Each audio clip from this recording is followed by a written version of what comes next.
The previous chapter ended with really a reaffirmation of God's love for Joseph and the reality that God's power granted Joseph success in whatever he did, even his actions in prison. So here in chapter 40, we see the effect of those two truths. When two of Pharaoh's most trusted servants find themselves in prison, it is Joseph who has charge over them. So two brief reflections on this chapter. First, integrity is not situational, nor is it circumstantial.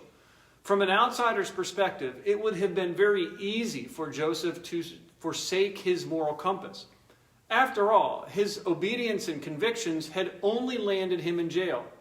Yet Joseph clung to his faith. Now, he certainly didn't understand everything that God was doing, but it seems like he understood who God is, and that was enough. His integrity was genuine.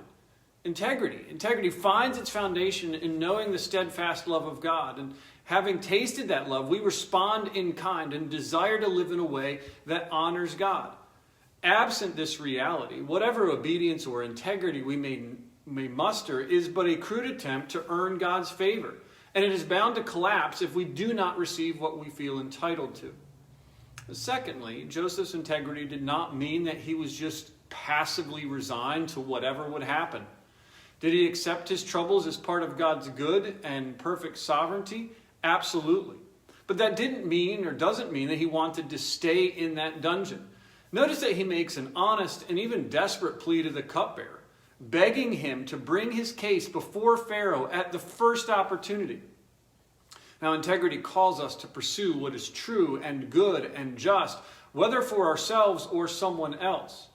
It is hopeful yet content, committed to doing the right thing in any and every situation or circumstance.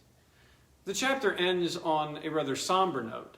The cupbearer, who had been freed from prison and is restored to his previous position in accordance with Joseph's interpretation, fails to remember Joseph or Joseph's request, and for the time being neglects to petition the Pharaoh on his behalf.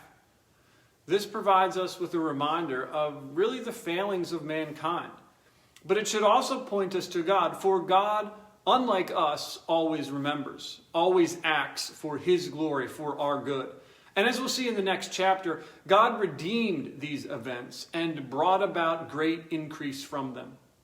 So may we live in light of God's love and sovereignty as we read and meditate and seek to apply this text to our lives.